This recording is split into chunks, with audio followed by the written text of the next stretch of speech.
Stranglers in the night, scoo-dooby-dooer, wringing necks so tight, they're turning bluer. Oh, hi there, boils and ghouls. I'm just writing my next album. It's called Songs to Die For. There you go, kitty. See you later. Tales from the Crypt was a magical thing to me. We did not expect it to be that big of a hit. I don't think anybody did. We knew there was something special. With 93 episodes, they're all pretty strong, and we based them on the comic books. As opposed to making them like dumb exploitation stories, they were really smart exploitation stories. Tales from the Crypt for me was like making a half-an-hour mini movie. It was a special thing for me. I've been a character actor now for 22 years, and I still think the Crypt Keeper probably is the most famous character that I've done. Joel Silver, Bob Zemeckis, Walter Hill, and Dick Donner as my executive producers. That was great. I used to go home at night and dream I was flying, and they always say that's a sense of things going well in your life.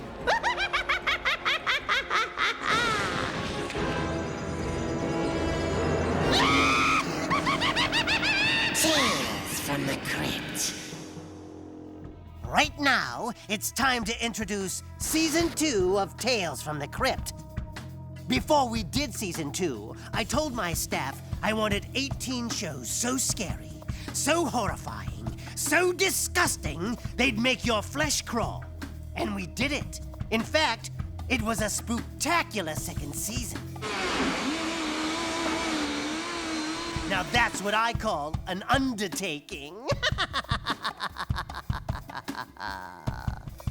But if you only watch one episode on the whole DVD, what a silly idea, but if you did, the one I'd pick is Lower Birth, the heartwarming story of a boy and his mummy.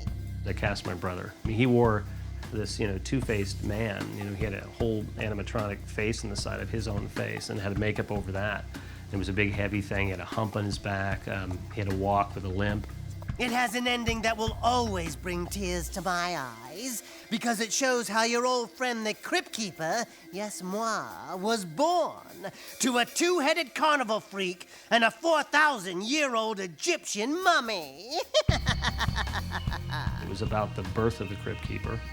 It was also took place in 1910, so it was in a carnival, so I love those kind of atmospheres. Lower Birth and his backstory was really fun to do, and that became a real signature show. Guess you figured out by now where I get my good looks. Old Two-Face was my daddy, and the mummy was my mommy.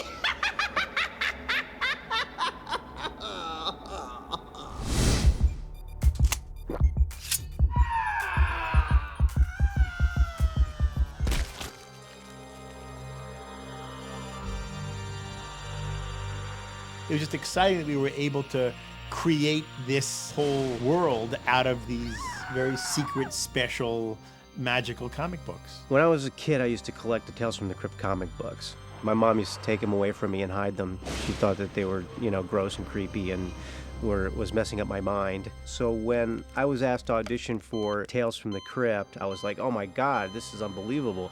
But I thought it was just going to be a cult classic for freaks like me. If you read the stories in the comic book and then you see our versions of the stories, they're very true to them.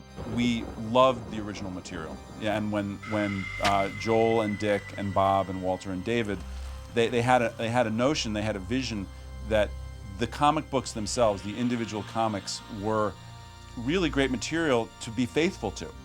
We were trying to emulate the comic book style, the close-ups on the one eye in the foreground and the background, woman's, kissing some other man when there's a close-up on somebody. And of course, it wound up having the partners involved and getting tremendous directors and actors involved, so it really brought the comic books to life.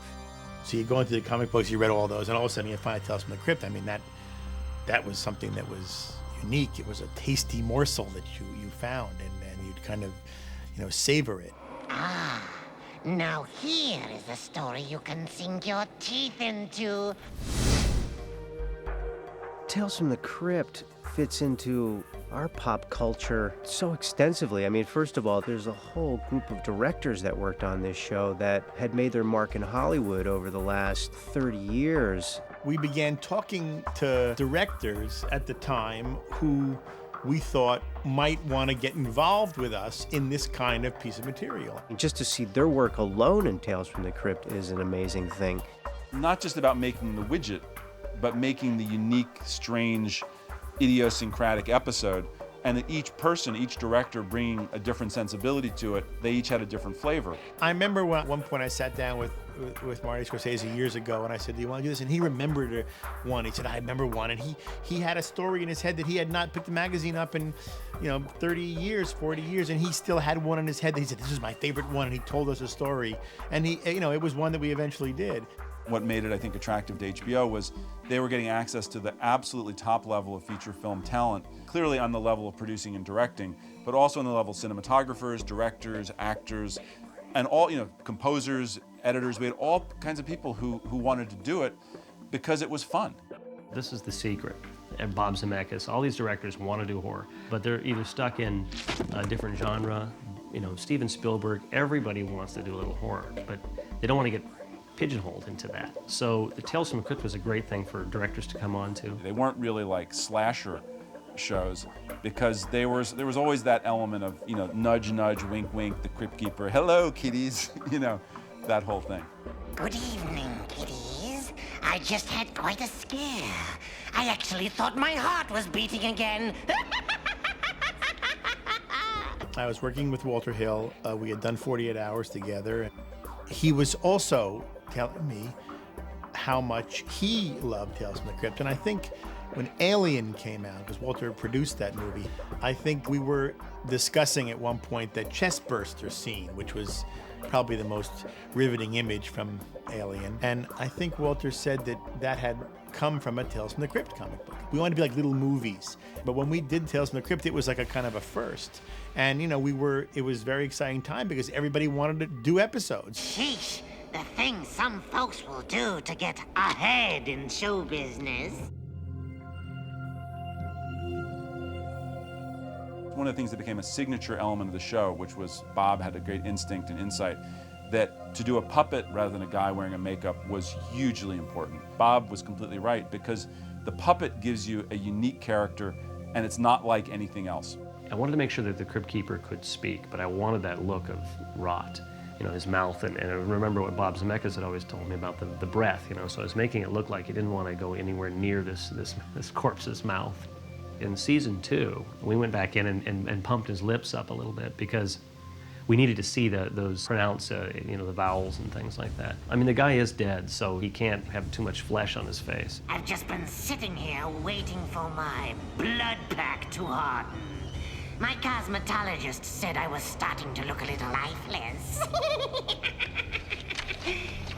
Much better, eh?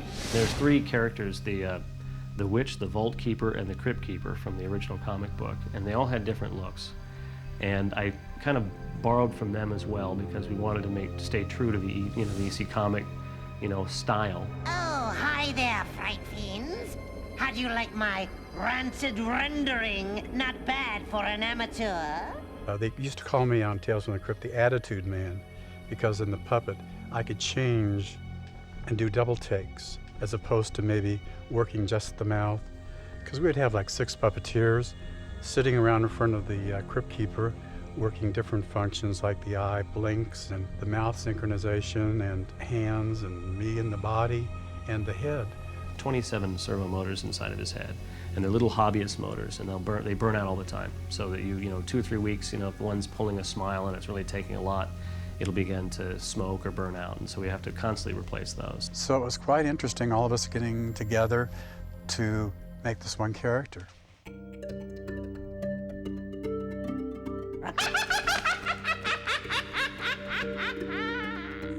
When I first came to audition for Tales from the Crypt, they had just asked a few actor, voiceover, comedian type guys to come in and audition for it.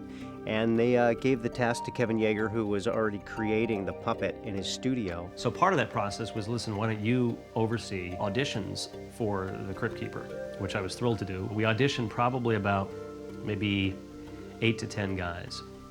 And one of the guys that came in was John Kassir. Which I thought it was just going to be really cool to go to Kevin Yeager's studio and see what he was doing. And when I walked in, there were all these different versions of the Crypt Keeper they were working on, but they had pretty much narrowed it down. And I was like, oh, this is great. This is what he looks like. And he gave me a few pieces of copy, and he told me, you know, go for it with whatever you got. And so I started thinking, okay, he's your host, so he's kind of got the Alfred Hitchcock thing going, and he's gotten all these rotting teeth and holes in his throat and falling flesh. And he was saying all these stupid things like, be careful what you ask for. You may get it. As soon as I did the voice and the cackling laugh and everything, Kevin was like, that's great. That's what I'm thinking about. It's me. He had this high-pitched whine. He was squeezing his voice box, you know, to get it to crack. And then he just burst out into this, you know, this laugh that blew me away. It was just like, oh my God, that's it. This was the guy that I wanted to take to Joel. So I took in his tape, popped John's tape in it, and I remember Joel's face. We were sitting at his console, you know, almost on the floor, and he was looking over at me and shaking his head. So the very next day, he brought me down to the studio. You know, I mean, I was shaking. Here it was, Tales from the Crypt, one of my favorite comic books ever, being brought to life, and there was Joel Silver and Dick Donner sitting there in the office going, okay, kid, do it for us. As soon as they said turn it on, and you know, then I'm in my element. When we hired this fellow, John Kassir, who actually was the voice of the Crypt Keeper, we worked hard to get that voice and get that fun in his, I mean, no one's ever heard the Crypt Keeper before. You just saw him saying, hey, kiddies, we wanted it to feel like that. Kassir was just an inspired choice. He just got it. I mean, he instantaneously was that character. All I know is I can remember hearing that cackling laugh through the phone and just thinking, wow, you know, that's amazing. I'm really happy with the voice of the Crypt Keeper and the way he looked and the way he acted. I think it went to a great length to kind of make the show work and make the audience accept it. The thing between Kassir's voice and what Kevin and his puppeteers accomplished with the actual puppet, it really had, right off the bat, a total personality. It was a character. But enough about me. Well, actually, there's never enough about me. I could go on, but you know, creeps, we really need to get back to our fiendish festival of eeriness and gore and season 2. Besides, it's time for my dinner break. Here, kitty, kitty, kitty, kitty, kitty. Come to the nice Crypt Keeper. Here, kitty, kitty, kitty, kitty.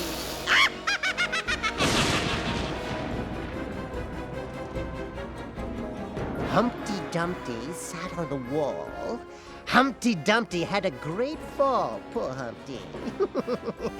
All the king's horses and all the king's men couldn't put Humpty back together again, even if they wanted to.